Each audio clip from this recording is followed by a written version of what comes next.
Bendecido día del Señor para cada uno de mis hermanos de Iglesia Bautista Reformada Trono de Gracia, deseando verlos muy pronto, pero mientras ese momento llega debemos seguir predicando fielmente la palabra del Señor.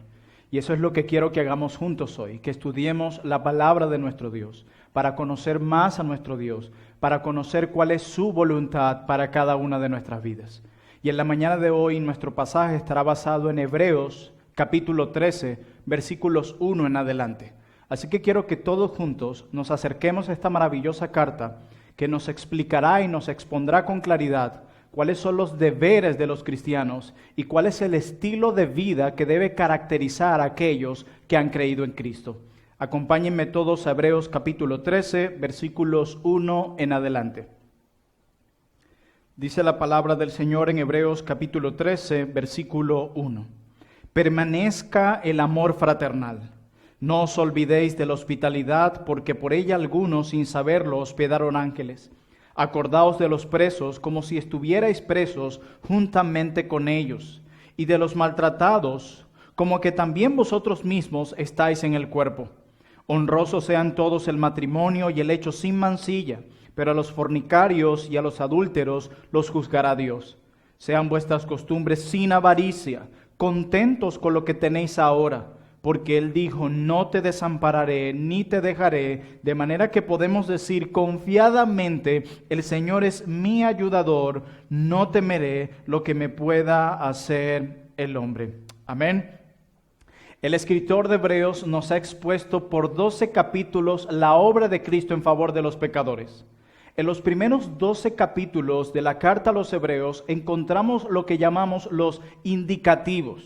Con esto me refiero a aquello que está relacionado con lo que Dios a través de Cristo hizo en favor de nosotros los pecadores. El escritor de Hebreos por 12 capítulos exalta la obra de Cristo, el sacerdocio de Cristo y el cumplimiento de las realidades del Antiguo Testamento en Cristo.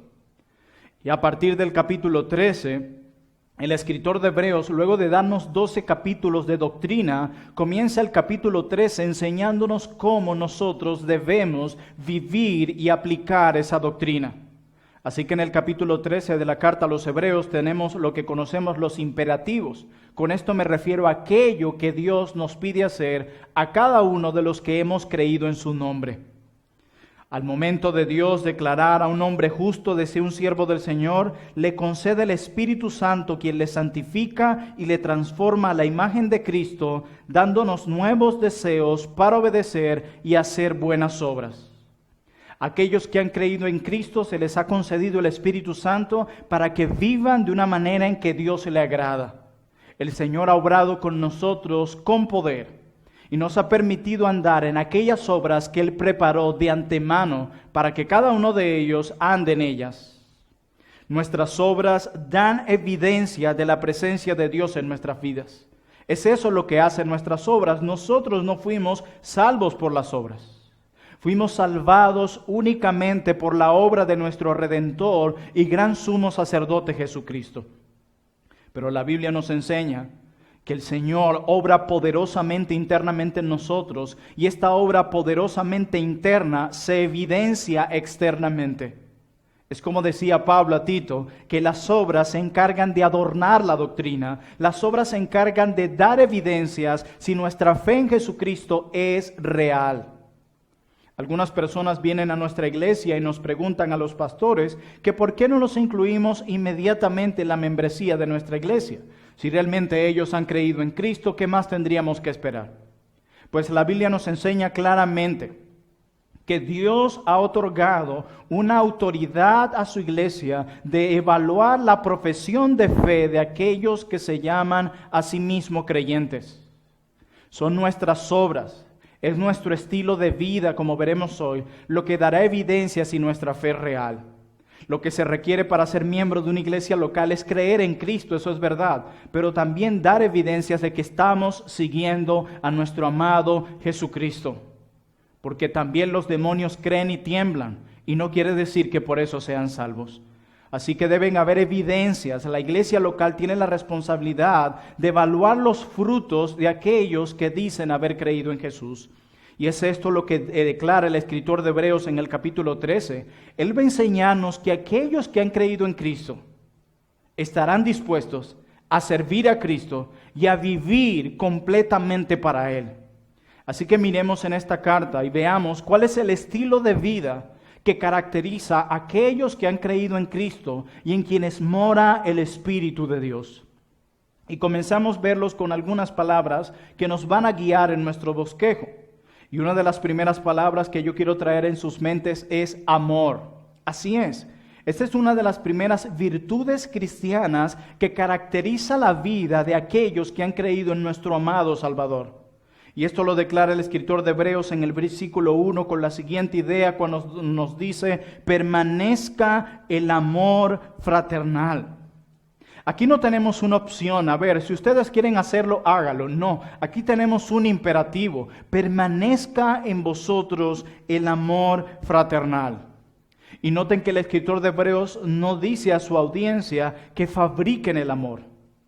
Él no le dice a su audiencia que redefinan el amor. No, porque él entiende, él da por sentado que todo aquel que es un verdadero creyente ama bíblicamente. Por eso les dice: permanezca el amor fraternal. Es como si dijese: no se olviden de amar, perseveren en ese amor, que no se enfríe ese amor por los demás. Y esto es sumamente importante para nosotros, porque la Biblia nos da ejemplos de la manera en cómo nosotros debemos amarnos unos a otros. La Escritura nos dice claramente que debemos amar a nuestros hermanos de la misma manera en como Cristo nos amó. No como vemos que se aman en la televisión, no como vemos cómo se ama el mundo, no, que nos amemos de la manera en como Cristo nos amó. ¿Tú quieres saber cómo debes amar a tus hermanos? Pues piensa, mira, analiza y recuerda de la manera en la que Cristo te amó. Y el amor en la Biblia es sinónimo de sacrificio. El amor en la Biblia es sinónimo de acción. Hoy en día el mundo entiende el amor como un sentimiento, como sentir mariposas en el estómago, y es por eso que muchos matrimonios erróneamente piensan, o ellos piensan en el amor como simplemente un sentimiento. Por lo tanto, cuando pasan algunos años de casado y ya no sienten esos sentimientos, ya no sienten esas mariposas en el estómago, ¿qué dicen ellos? Ya no estoy enamorado y por ende no deberíamos permanecer casados. Pero la Biblia no enseña eso. La Biblia va más allá. Amar de esta manera, solo basado en los sentimientos, sería una manera muy básica, muy débil de amar a los pecadores con quienes vivimos. La Biblia nos enseña en el Evangelio según San Juan que de tal manera amó Dios al mundo que entregó a su Hijo. El amor de Dios no se quedó en palabras. El amor de Dios no se quedó en sentimientos. El amor de Dios se basó en acción, en sacrificio. De tal manera amó Dios al mundo que entregó a su Hijo. Y la Biblia nos enseña que una de las maneras en la que podemos ver con claridad el maravilloso amor de Dios es en la cruz del Calvario. Dios entregando a su Hijo unigénito, siendo asesinado y humillado por aquellos que merecían ser condenados. Eso es amor. Eso traspasa los límites. Eso va más allá de nuestros pensamientos. Eso va más allá de la idea del amor que tiene nuestra cultura. Dios es el principal ejemplo de amor. Y no solo eso, Dios no solamente ama, sino que Él es amor. Y nos mostró ese amor sacrificando a su propio Hijo para salvar a los pecadores de la ira y para brindarles su amor y su cuidado. Eso es amor. Por eso alguien decía: la última vez que te sacrificaste por alguien fue la última vez que tú lo amaste. ¿Escuchaste eso? La última vez que tú te sacrificaste por alguien fue la última vez que tú lo amaste. El amor es sinónimo a sacrificio, y un sacrificio que va empañado de compasión, de misericordia, de gracia. Es esa la realidad. Y el escritor de Hebreos da por sentado que el creyente ama. Por eso no le pide que amen o que fabriquen el amor. Le dice: continúen haciendo para lo cual ustedes fueron capacitados para amar. Por eso el apóstol Juan, y de nuevo lo cito, dice en su primera carta que aquel que no ama solo demuestra una cosa, que no ha conocido a Dios. El apóstol Juan dice que aquel que no ama a su hermano no conoce a Dios. Y lo que está diciendo el apóstol Juan es que el que no ama a su hermano solo está demostrando que nunca ha sido salvo, aunque de sus labios diga que sí. Porque nuestras obras, no lo olviden, evidencian, confirman si nuestra profesión de fe es real. Y el escritor dice, permanezca el amor fraternal. Esta palabra fraternal describe la idea de actos bondadosos que surgen de un amor bíblico. Actos bondadosos, nota eso, actos, acciones, no meramente palabras o sentimientos, actos bondadosos que surgen de un amor bíblico. Miren cómo lo declara el apóstol Juan en su primera carta. Vayamos allá al capítulo 3 de Primera de Juan, versículo 17. Primera de Juan, capítulo 3, versículo 17, nos declara lo siguiente: pero el que tiene bienes de este mundo y ve a su hermano tener necesidad y cierra contra él su corazón, ¿cómo mora el amor de Dios en él? Y dice Juan en el 18, hijitos míos, no amemos de palabras, ¿se dan cuenta? Ni de lengua, ¿se dan cuenta? Sino de hecho y en verdad. Este es el verdadero amor. Esta es la clase de amor que Dios nos llama a mostrar a nuestros hermanos. Yo no puedo ver las necesidades de mis hermanos y hacerme el de la vista gorda. Yo no puedo tratar de cargar a otros acerca de algo que a mí me corresponde hacer. Hermanos míos, decía un siervo del Señor, un amor que se sacrifica por los demás, que ve las necesidades de los demás y quiere suplirlas. Ese es el verdadero amor. Alguien quien está dispuesto a sacrificarse por otros.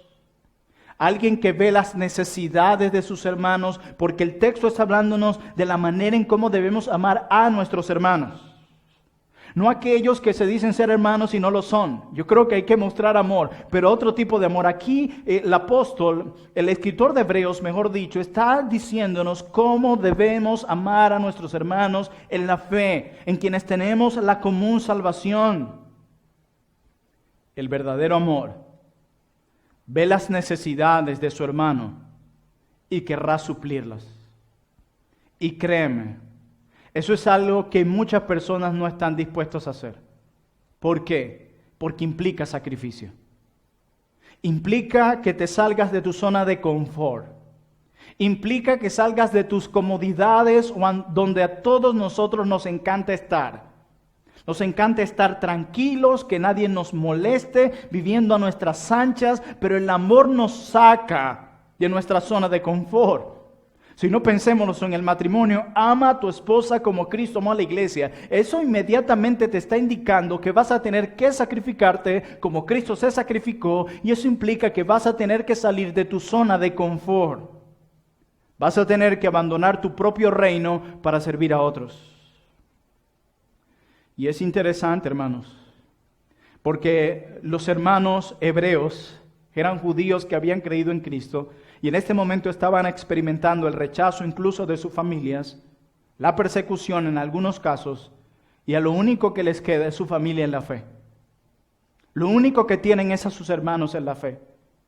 Y en un momento tan difícil como el que están viviendo nuestros hermanos, son los momentos más apropiados para mostrar amor. Si no, pensemos en los tiempos tan difíciles que nos ha tocado vivir en Venezuela, no solamente con el COVID-19. Yo creo que desde hace años nosotros estamos viviendo una crisis muy fuerte y hemos tenido que despedir a muchas familias, hemos tenido que socorrer a muchos hermanos en gran necesidad. Son los momentos difíciles los más apropiados para salir de nuestra zona de confort y sacrificarnos por amor para el bienestar del alma y del cuerpo de nuestros hermanos. Habrá momentos donde tenemos que suplir sus necesidades físicas, para que no piensen que únicamente amar se refiere a dar un plato de comida. Amar a nuestros hermanos, esto muchas veces significará amonestarles en su pecado. Amar a nuestros hermanos muchas veces significará reprenderlos en su maldad, no congraciarnos con su estilo de vida. Amar a nuestros hermanos muchas veces significará entrar en un proceso disciplinario para intentar salvar su alma, porque la Biblia nos dice, incluso en esta misma carta a los Hebreos, que el que ama disciplina, no odia, ama. Muchas veces tenemos que decir la verdad aunque cause dolor, pero la Biblia nos enseña que el amor no hace nada indebido. El amor bíblico va unido a la verdad. El amor bíblico va unido a la santidad. El amor bíblico va unido a la piedad. Cuando tú te congracias con el pecado de alguien, o que sabes que alguien que se llama hermano se ha desviado, y tú igualmente quieres seguir con ellos socializando como si nada hubiese pasado, tú no estás amando a esa persona, tú lo estás odiando. Aquí no estamos para ser populares. No fuimos llamados a ser diplomáticos. Fuimos llamados a exponer la verdad del Evangelio y de esta manera mostrar amor a aquellos corazones que se desvían o a aquellos hermanos que muchas veces carecen de bienes materiales. Ayudar a aquellos hermanos que muchas veces necesitan el alimento. No cargues a tus pastores. Si Dios te ha permitido ver a ti esa necesidad, es para que tú te encargues de suplirla. No quiero decir que no busques ayuda, pero hay un problema cuando Dios nos pone en el camino a hermanos en necesidad, brindándonos una oportunidad para servir. Y decimos, hermano, tú sabes que aquella persona tiene una necesidad, tú la podrás ayudar. No, hermano, Dios te puso ahí soberanamente y providencialmente para que tú puedas suplir las necesidades de tus hermanos. Habrá momentos en que como pastores te ayudaremos. De hecho, nosotros mismos como pastores, por ende, muchas veces tendremos que ver las necesidades cara a cara y estamos moviéndonos para buscar cómo suplirla, mortificando nuestra carne que quiere la comodidad, pero pidiendo al Espíritu que nos permita sacrificarnos para amar a otros. Pero recuerda, amor muchas veces significará dar una bolsa de comida. Amar muchas veces significará reprender el pecado de nuestros hermanos, instruirlos, discipularlos, guiarlos. Eso también es amar. Y recuerda que estos son actos de bondades que surgen de un amor bíblico, de un amor real. La Biblia nos enseña que el que no ama no ha conocido a Dios. Por lo tanto, con relación al amor hacia nuestros hermanos, o amas o odias, pero no son las dos cosas. Y el escritor de Hebreos nos dice, permanezca el amor fraternal. Quiere decir que este amor no es intermitente. Hoy amo, mañana no, hoy amo, mañana no. Permanezca, continúen. Que esto sea constante, que este sea un amor perseverante, el que ustedes deben mostrar hacia los hermanos. ¿Por qué? Porque ustedes han sido amados así y aún más han sido amados por Cristo. Así que ámense de la manera en como Cristo los amó. Si realmente tú has creído en el Cristo de los primeros 12 capítulos de la carta a los Hebreos, tú tienes una responsabilidad sobre tus hombros, pero también tienes al Espíritu Santo morando dentro de ti, dándote los recursos divinos, concediéndote el poder para que tú puedas amar de esta manera a tus hermanos en la fe. No para que esperes que ellos te amen. No. Porque tú entiendes, si tú eres verdadero creyente, tú entiendes que tú no debes andar buscando amor de un lado a otro.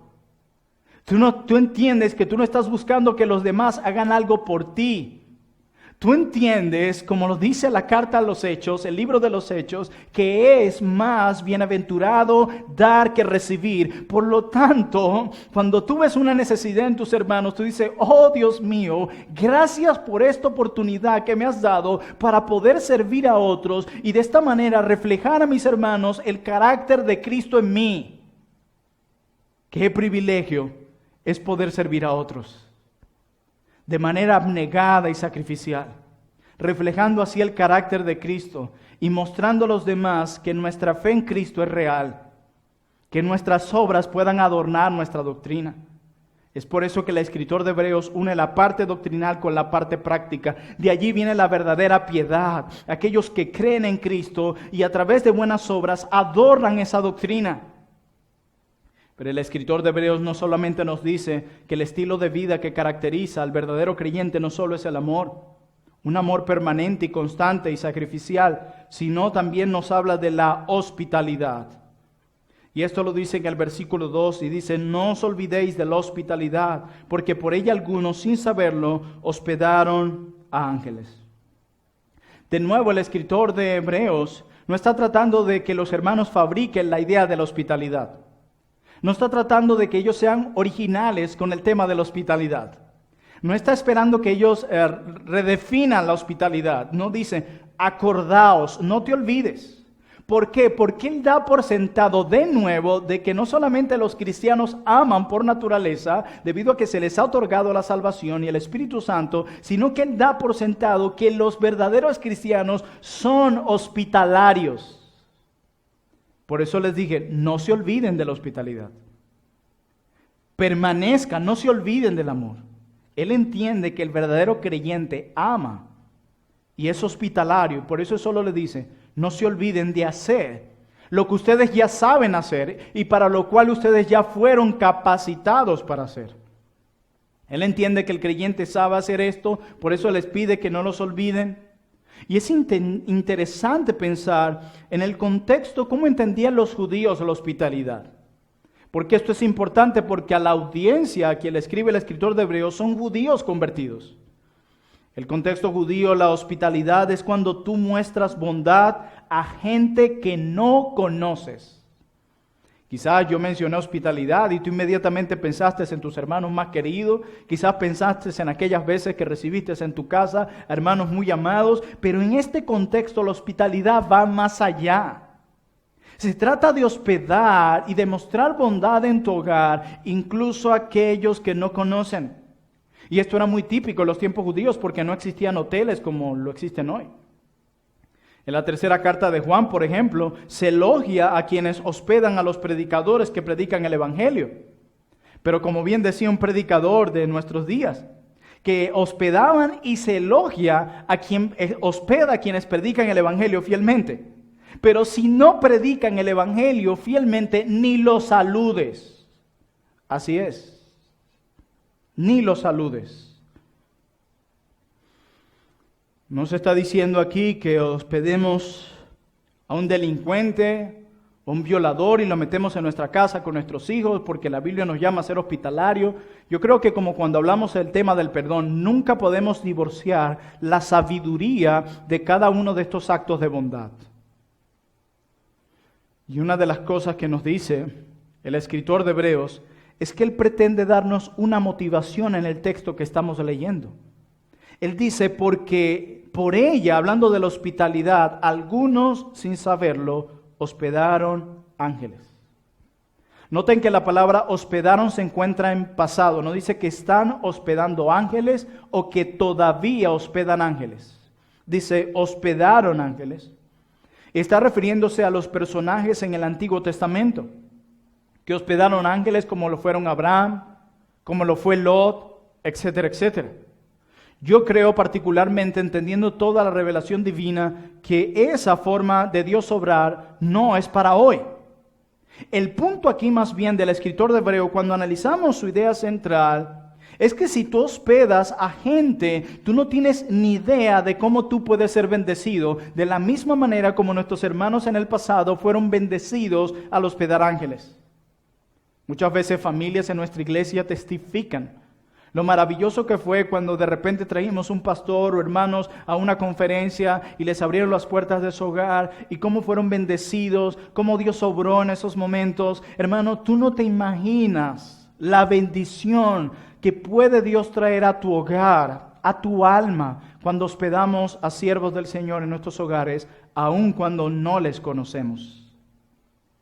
Así que Pablo, el escritor de Hebreos, dice claramente, el verdadero creyente, el que ha creído que Cristo es el sacerdote que ha hecho perfectos a los santificados, que ha creído que Cristo es el perfecto sacrificio por nuestros pecados, el que ha creído realmente en eso se va a caracterizar por un amor sacrificial y se va a caracterizar por un espíritu hospitalario. Pero en tercer lugar, la otra palabra que viene a mi mente es compasión. Así es. Y esto lo tenemos en el versículo 3, donde el escritor de Hebreos dice, acordaos de los presos, como si estuvieses presos juntamente con ellos. Y acordaos de los maltratados, como que también vosotros mismos estáis en el cuerpo. De nuevo la misma idea, acordaos. No les está diciendo que fabriquen la compasión. No les está diciendo que a partir de allí comiencen a mostrar compasión. Le dicen, acuérdense de la compasión. Esto es algo que él entiende que el verdadero creyente hace por naturaleza. Y me refiero por naturaleza, es debido a la nueva naturaleza que se nos ha dado por medio de la obra del Espíritu Santo, por medio del nuevo nacimiento en la salvación. Así que él dice, yo doy por sentado que los creyentes aman por naturaleza. Yo doy por sentado que los creyentes son hospitalarios por naturaleza. Y ahora doy por sentado que los creyentes son compasivos por naturaleza. Y es por eso le dice, acordaos. Esto es algo que ustedes saben, pero les quiero pedir que no lo olviden. A veces hay hermanos que me dicen, pastor, pero a la iglesia siempre hay que recordarle las mismas cosas. De verdad conmigo no es así. Yo debo decirte que ese no es el ejemplo de la Biblia. Los pastores y nosotros entre hermanos tendremos que recordarnos las mismas cosas hasta que el Señor nos llame a su presencia o hasta que Cristo regrese en gloria.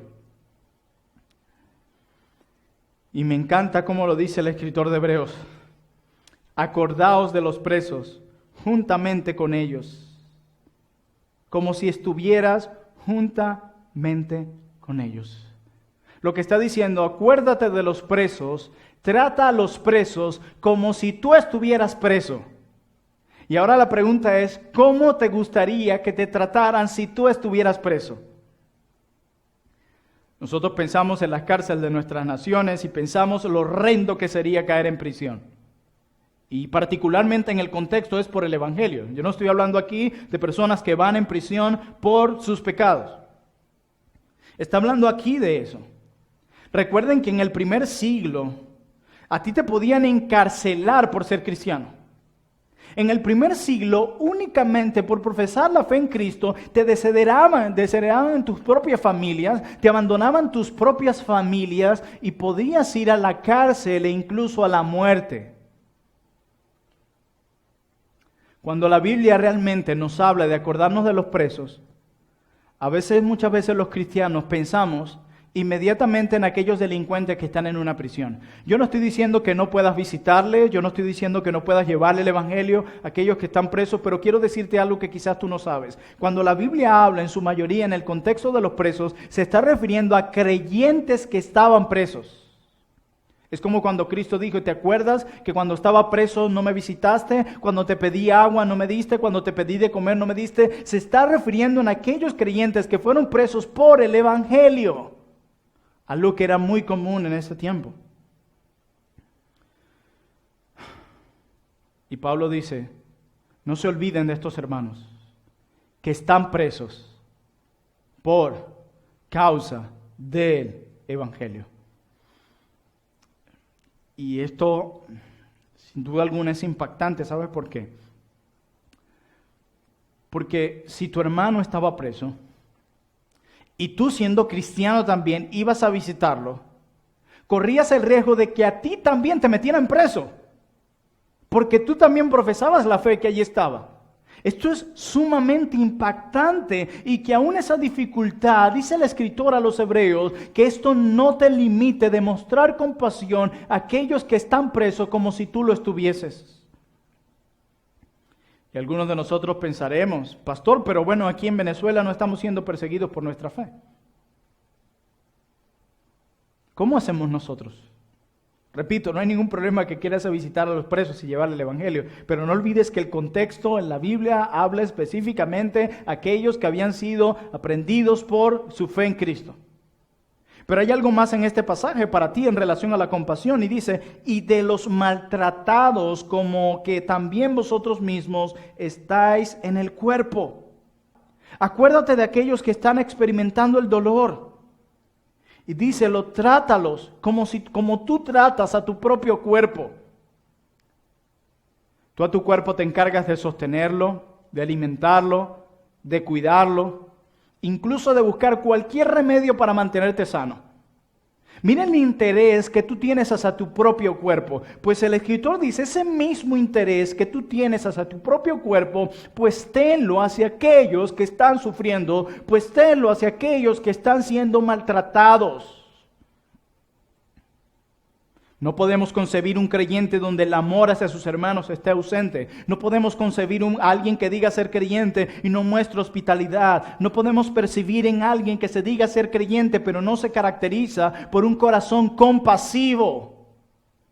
Nuestro mismo Dios con nosotros ha sido compasivo. A veces es muy difícil acercarse a personas, especialmente hermanos en la fe, que han perdido brutalmente un hijo, que realmente han perdido brutalmente un ser querido. Y a veces cuando vamos a consolarlos, abrimos nuestras Biblias y empezamos a hablar de teología, y teología, y teología, y teología. Y yo creo que sin duda alguna esto es importante porque la palabra de Dios es un medio que Dios usa para consolarnos.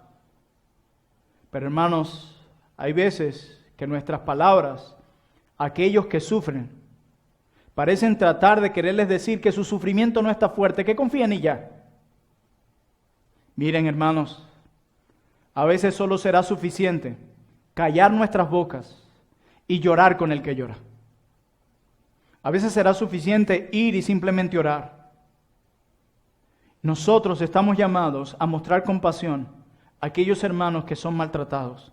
Y vaya que en este momento muchos de los hermanos hebreos estaban experimentando el maltrato y el dolor, el rechazo de su familia y quizás muchas tristezas. Y él le dice, no se olviden de mostrarles compasión a ellos. Pero hay algo más que caracteriza la vida de aquellos que han creído en Jesús como el Señor y Salvador de sus vidas. Y esa es la pureza.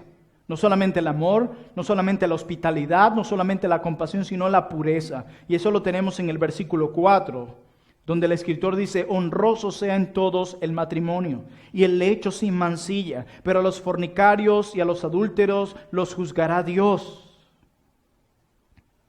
Como decía alguien, sirve a Cristo con pureza. En nuestros días el matrimonio es deshonrado. En nuestros días el matrimonio es menospreciado. Sencillamente el matrimonio en nuestros días hoy es solo una formalidad. Pero el escritor nos enseña y la Biblia nos enseña que el matrimonio es santo y es bueno y precioso porque Dios lo ha creado. No hay nada más glorioso que el matrimonio. Esa es la parábola viviente del Evangelio. El matrimonio se encarga de reflejar una de las realidades más grandiosas del Evangelio de Cristo. Y es la relación tan hermosa, es la relación tan íntima que tiene Cristo con su iglesia. El mundo deshonra el matrimonio, pero Dios honra el matrimonio. Y aquí lo que importa es lo que Dios piense, porque Él es autor y dueño del matrimonio. Y se nos manda a ti y a mí, si eres cristiano, escúchame bien, tú debes caracterizarte no por deshonrar el matrimonio, sino en honrar el matrimonio. Y no se necesita firmar un papel de divorcio para deshonrar el matrimonio. La manera en cómo lo menospreciamos, lo poco que luchamos por sostener nuestro matrimonio, la devoción que muchas veces se olvida en el matrimonio, el mantener el diseño original en el matrimonio, donde el hombre es la autoridad y la mujer es su ayuda idónea. Cuando estos valores se invierten y la mujer empieza a tomar el lugar del hombre, y el hombre no ama a su esposa como Cristo amó a la iglesia y convirtiéndose en el sacerdote de su hogar, cuando estas cosas pasan, estas también son formas de deshonrar el matrimonio. Cuando no estás dispuesto a luchar por tu matrimonio. Estas son maneras de deshonrar el matrimonio. Pero la Biblia nos dice, sean honrosos en todos el matrimonio. Aunque el mundo lo deshonre, honra tu matrimonio. Y dice el texto, sean todos el lecho sin mancilla. El matrimonio está siendo deshonrado de mil maneras hoy. La homosexualidad. No tenemos a personas del mismo sexo entrando en el matrimonio. La pornografía que ha contaminado hoy la mente de muchos. Y tenemos a esposos sumergidos en la pornografía y esposas que no están dispuestas a ayudar a sus esposos a abandonar este pecado. Todas estas cosas deshonran el matrimonio. Y dice el texto, el lecho sea sin mancilla. Vivimos en un mundo lleno de fornicación. Vivimos en un mundo que intenta ensuciar nuestras mentes constantemente para terminar mancillando nuestros lechos. No traigas nada a tu lecho matrimonial que mancille tu matrimonio, que mancille tu hogar. Y lo que el escritor de Hebreos nos dice es que lo que mancilla al matrimonio, lo que mancilla el hecho es la fornicación. Lo que mancilla el hecho es la impureza. El escritor de Hebreos nos dice que solo yo debo hacer en mi lecho lo que honra a Dios. Aquello que deshonra a Dios no debe ser llevado a mi lecho, ni en pensamientos, ni en motivaciones del corazón, y mucho menos en acciones. Y el escritor nos da una advertencia aquí para aquellos que pretenden seguir el camino de la impureza. Y nos dice, pero a los fornicarios y a los adúlteros los juzgará Dios. Serás juzgado. Y dice a los adúlteros, y ustedes saben muy claramente, esposos cristianos, que la Biblia nos dice que aquel que mira a una mujer para codiciarla, ya cometió pecado de adulterio en su corazón. Y si intenta seguir jugando con este pecado, recuerda, los adúlteros serán juzgados. Se requiere pureza de corazón. Nuestros cuerpos son el templo del Espíritu Santo. Es allí donde mora el Espíritu Santo, en nuestro templo, en este cuerpo, en estos ojos. Son para darle honra a Él. Alguien decía que el Espíritu Santo mora dentro de nosotros. Así que cuando nosotros los creyentes vamos a ver pornografía o codiciamos a una mujer, cualquiera que sea, es como si nosotros estuviéramos arrastrando al Espíritu Santo a ver todas estas porquerías que distorsionan y violan la palabra de Dios. Por último, el escritor de Hebreos nos dice que la vida de aquellos que han creído en Cristo se caracteriza por contentamiento. Así es, amor, hospitalidad, compasión, pureza, contentamiento en último lugar. Y dice en el versículo 5, vuestras costumbres sean sin avarincias, contentos con lo que tenéis ahora, porque Él dijo, no te desampararé ni te dejaré, de manera que podemos decir confiadamente, el Señor es mi ayudador, no temeré lo que me pueda hacer el hombre. Esta palabra avaricia en el original significa amor a la plata. En el versículo 1 se nos exhorta a amar a nuestros hermanos. Y en el versículo 5 se nos dice, no ames a la plata. La avaricia es lo contrario al contentamiento. Aquel que está deseando lo que el otro tiene, nunca experimentará contentamiento con lo que tiene. Y quiero decirles que no solamente los hombres ricos luchan con el pecado de la avaricia. Los hombres ricos quieren ser más ricos y el pobre quiere tener un poco más. Así que los pobres también luchan con esto. Y esto no es algo que deberíamos ver simplemente, bueno, pero ¿qué se quiere? ¿Qué se puede hacer? Yo soy pobre, anhelo las riquezas y más y más y más. Esto es un pecado terrible. Porque has un lado al Dios que ha prometido cuidarnos. Esto es tan terrible porque intentas hallar gozo y alegría en el dinero y tú fuiste diseñado para encontrar gozo, alegría y paz en Dios. Él es tu riqueza, Él es tu tesoro.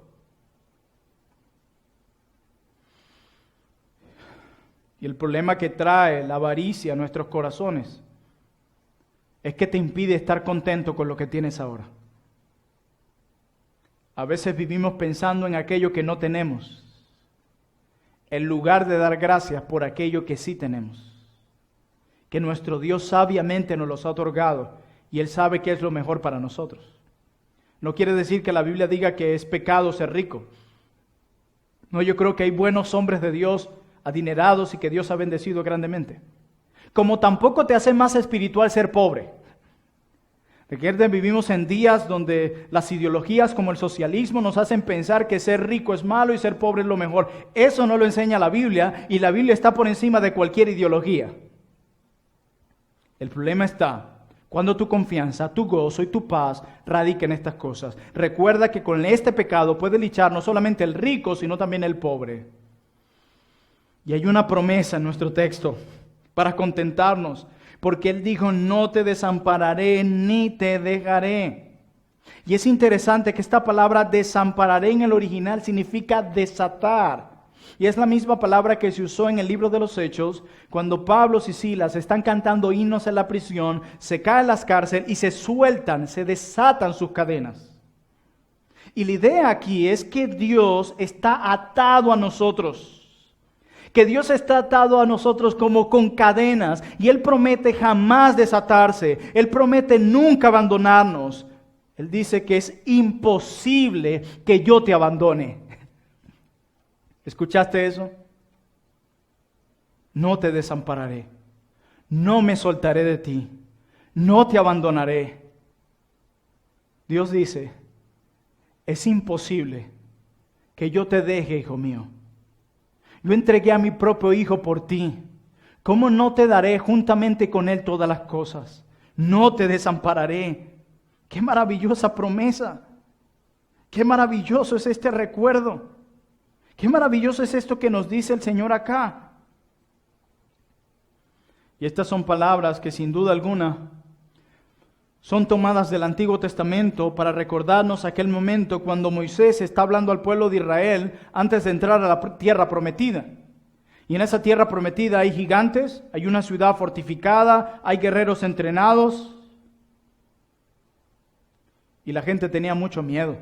El pueblo de Israel estaba atemorizado, nos vamos a enfrentar con todo esto. Y Moisés usa estas palabras y las del verso 6, el Señor es mi ayudador, no temeré lo que me pueda hacer el hombre. Lo que está diciéndole Moisés al pueblo de Israel al usar estas palabras es, no tengan miedo porque Jehová va contigo. Y nos lo recuerda hoy, no tengas miedo, hombre débil y pecador, Jehová va contigo, Él es tu seguridad. Y es por esa razón que puedes estar confiado. ¿Has pensado en eso? ¿Has meditado en eso? ¿Has dado gracias por eso? Bendito sea nuestro Dios. Y es como si Moisés le estuviera diciendo, ¿por qué temes al hombre si Jehová te acompaña? No temas al que mata el cuerpo, ten temor al que mata el alma. Hermano mío, que me escuchas, ¿no te consuela esto? Si esto no te consuela, nada más lo puede hacer. Esto es sumamente consolador y alentador. Oh hermanos, allí en el versículo 6 se está citando exactamente el Salmo 118. Y Él lo da como una razón para contentarnos, porque Dios está con nosotros y el hombre no puede lastimarnos. En Hebreos 10:34 nos dice la Escritura, y con esto voy terminando. Hebreos capítulo 10, versículo 34, para entender un poco el contexto de por qué el escritor dice esto. Nos dice lo siguiente, Hebreos 10:34, porque de los presos también os compadecisteis, y el despojo de vuestros bienes sufriste con gozo. ¿Vieron eso? El despojo de vuestros bienes sufriste con gozo. Ellos les quitaron sus bienes, y a pesar de eso lo sufrieron con gozo. Y mira esto, la razón de su gozo, hay una motivación, esto no viene de la nada. Dice, sabiendo que tenéis en vosotros una mejor y perdurable herencia en los cielos.